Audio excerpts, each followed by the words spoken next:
Good morning, everyone. Assalamualaikum. So, well, I know it's fasting month nowadays, so sama berpuasa to the Muslim. I hope you are not too sleepy, especially those fasting, and still is enthusiastic about your lecture. Okay, so let's move on with more stuff in eugenics. Let's start off this week with gene therapy. So probably some of you have heard of gene therapy, and when you combine gene plus therapy, you would basically hopefully expected or anticipate that it is actually kind of like techniques or approaches to correct defective genes that cause certain diseases. So now you may be wondering, how can these genes become defective? It could become defective when it is being altered, resulting in genetic disorder, because the proteins would be unable to carry out their function. They could be dysfunctional, or they couldn't perform their function, or they could be truncated. So correction could be done by adding a new DNA and inserts it into the genome in place of the ones that is dysfunctional. And the aim of this technology is, of course, to supplement defective mutant allele with functional gene. Now, gene therapy is often used in correlation with antisense technology. So if you have forgotten what sense and antisense is, okay, so refer back to your old GE notes on or Google up about sense and antisense. So when you have double-stranded DNA, when you are going to proceed with transcription, one of it becomes sense, one of it becomes antisense. So know which one is which. So for gene therapy, there are several approaches to correct faulty genes. But first and foremost, you need to know, how different these approaches are. First, normal gene may be inserted to replace non-functional gene into non-specific location within the genome. Second, you could swap abnormal gene with a normal one through homologous recombination. Still remember your homologous recombination? Don't ever forget. Third, selective reverse mutation, which could be done to repair abnormal gene to return the normal function of the gene, but it could be a bit tricky. And number 4, alteration of gene regulation, which means that you totally change how the gene should be expressed. Now, there are two types of gene therapy. So it is divided into somatic and also germline gene therapy. So the name basically hopefully says it all, and I hope you still remember about your stem cells, your germline and whatnot. So somatic gene therapy means that you introduce good gene into targeted cells for treatment, and the genes, of course, since it's somatic, will not be passed on to the next generation. So whatever happens, okay, if the person is cured, then the next generation may still have the same diseases if it is hereditary. So this is the most common type of gene therapy because it's actually much easier to be done. Because if you want to make sure that it is germline gene therapy, then it has to be able to be passed on to the next generation. Because in germline gene therapy, the modified gene is basically should be in the reproductive cells, either from the egg or the sperm, and should be passed on to the next generation, which is, well, could be tricky sometimes. So certain growth and fertility problems sometimes could be corrected with germline gene therapy, but still that hasn't been proven in human, in animal, yes. And it has the potential for preventing inherited diseases since, well, if you have treated it, then, well, it wouldn't be passed on to the next generation. So now let's move on. So somatic gene therapy is later divided into two, which is ex vivo and in vivo. So again, this is about the Latin word. Usually when we have physical class, I would like to ask or test your knowledge on all these different Latin words. What does ex vivo mean, in vivo mean, in situ, and so forth. But since we are online, so never mind, again, we'll just go ahead. So ex vivo means that cells are going to be modified outside the body and transplanted back inside. And of course, ex vivo means that it has to be done via surgery, or you could use IV drip, but most of the time it's by surgery. So it has been practiced in 1990, the first one, to treat inherited human immune deficiency. So what happens then? Cells were removed, integrated with vectors carrying original genes, and transplanted back into the patient. Which kind of vectors they are using? Well, we'll get to that. Okay, hang on. So it is best used when cells can be easily extracted so that you don't cause more harm to the patient. And how could it be done? First and foremost, cells are to be collected from patient to avoid rejection, because then there would be no mismatch and there would be no toxic effect. Secondly, cells are grown in culture, so of course everything is done in vitro. Transfection occurs between cultured cells and clone corrective genes. So transfected cells are then selected and cultured, and it has to be checked okay, to make sure that there are no problems with the cell before you transfer it back to the patient. So the last step, okay, would be that cells are transplanted back into the patient, and usually it has to be repeated because once treatment, the treatment could be done only once, so because chances are it may not be that successful. So this is similar case as when we do back crossbreeding in transgenic plant, and also when we do breeding for transgenic animal. So in certain cases for therapy, okay, you need to be given similar dose or decreasing the dose, okay, just to make sure that the therapy works. Alright, so for ex vivo somatic gene therapy, so cell types that are targeted are bone marrow stem cells, liver cells, blood vessel smooth muscle cells, and tumor infiltrating lymphocytes for cancer treatment. But of course, everything has its limitation. So the limitations for this ex vivo approach is that it is a complex process because it requires removal of certain cell types, and it would involve transduction and reimplantation, which, well, could either jeopardize or could cause certain endanger to the patient. Second, it's costly because of all the processes that I've just mentioned early on. It also sometimes causes distress to patients, which means that the patient are worrying because they have to go through a lot of surgery to remove it, to get it back, and then to receive further treatment and whatnot. And the most limited fact is that it cannot be applied in every condition. So there are certain conditions which you will see in a while.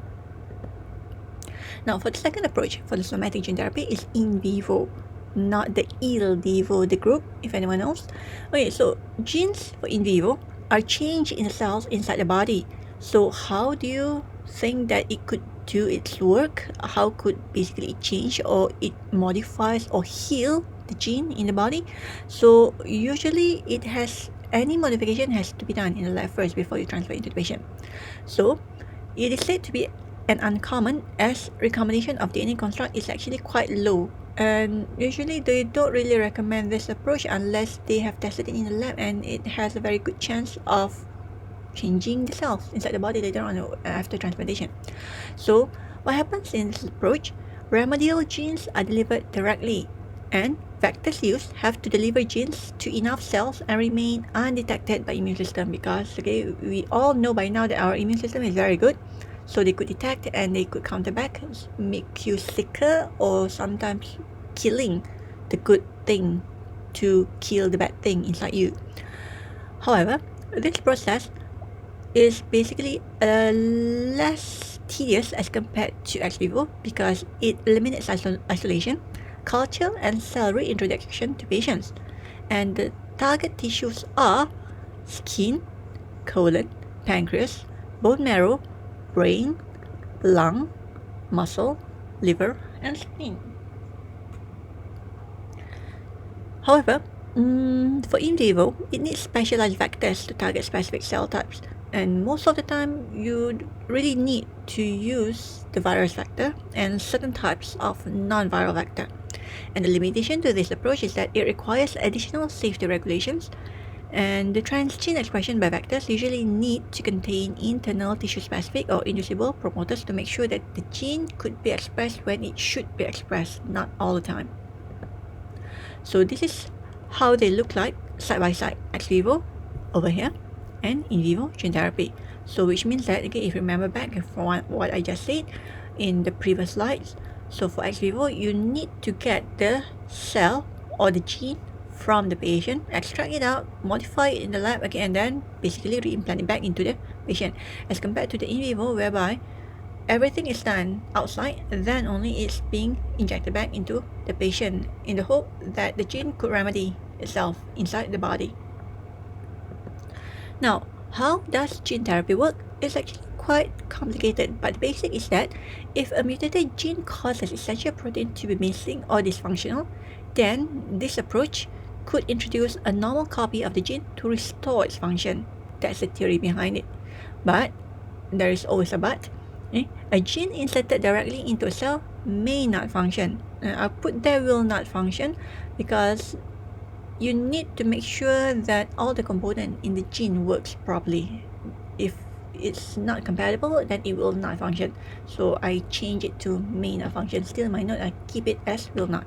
So a gene usually is often inserted using a carrier or a vector to make sure that it could function or perform its function. So in most of these studies, a vector, and of course, as I've mentioned previously, usually viruses must be used to deliver therapeutic gene to patients' targeted cells. And you can guess which approach from the two that we have seen earlier on. So before that, the viruses, of course, definitely are modified to prevent spread of disease, because we do not want the patient to die because of the virus. We want the virus to just deliver and use the good packaging system and also infection mechanism of the virus to deliver the cells. So the target cells are then infected with a vector and injected or basically delivered back to the patient through IV or intravenous drip. So apart from that, you can also expose the vector to a sample of patient cells via transfection and basically return it back to the patient via IV drip. So the genetic material with the therapeutic gene will be released into the target cells. I think quite later on, I'm not sure in which video I will actually have a better explanation of how it is being delivered. Okay, but for now, most of the time it will be released into the target cells just like that, but there are certain sequence or mechanism of action. So the therapeutic gene will of course perform or generate functional protein to try and restore target cell to normal state. However, you also have a choice to use non-viral approach, but transfection efficiency is usually quite low because usually non-viral vector has a short time for expression for therapeutic effects, which we term to be as transient expression. So one of them is plasmids being used as a non-viral approach. So plasmids are delivered as naked DNA and sometimes by creating artificial liposome carrying the therapeutic DNA, or by electroporation, or by microprojectile bombardment, or the ballistic, as you guys know it previously. So apart from using a vector, therapeutic DNA can also be linked to a molecule bound to special cell receptor through chemicals. But this is rarely done because the chemicals has to be really basically effective and has no side effect to the patient. Now this is the side by side of how a normal DNA and chromosome and how therapeutic gene is constructed and should work to repair the target cells.